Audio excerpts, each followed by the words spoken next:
கருவில் இருக்கும் பெண் குழந்தை முதல் வயதான பாட்டி வரைக்கும் பெண்களுக்கு பாதுகாப்பு இல்லாத ஒரு ஆட்சியை நடத்தி கொண்டிருக்கக்கூடிய இந்த ஆட்சியாளர்கள் தேவையில்லை. தங்கள் வீட்டு பெண்களுக்கு அண்ணனாக, தம்பியாக, பிள்ளையாக பாதுகாப்பு கொடுக்க எங்கள் தலைவர் தளபதி அவர்கள் தான் வேண்டும் என்று மக்கள் சொல்லிக் கொண்டிருக்கிறார்கள்.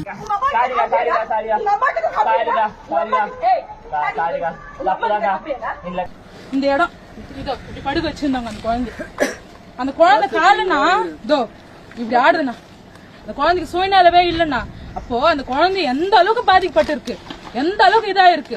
கோவை சூலூர் அருகே சிறுவனுக்கு பாலியல் தொல்லை கொடுக்கப்பட்ட சம்பவம் அதிர்ச்சியை ஏற்படுத்தியுள்ளது. யார் ஒருத்தன ஒரு புர்தா கலெக்டர் அத வீடியோ எடுத்து வச்சிருக்கான், அதை ஏன் கேட்க மாட்டீங்க? 6 மணி நேரம் மின்சாரம் இல்லாததால் மூதாட்டி பலியாகி இருக்கிறார்.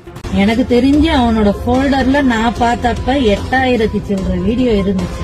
திருப்பூர் மாவட்டம் ஊதியூர் அருகே மூடப்பட்டிருந்த டாஸ்மாக் பாரில் தண்ணீர் பாட்டில் கேட்டு ரகலில் ஈடுபட்ட தமிழக வெற்றி கழக நிர்வாகிகள் நியாயம் கேட்ட பார் உரிமையாளரை சரமாரியாக கத்தியால் குத்தியதில் பார் உரிமையாளர் தற்போது மருத்துவமனையில் தீவிர சிகிச்சை பிரிவில் ஆபத்தான நிலையில் உயிருக்கு போராடி வருகிறார்.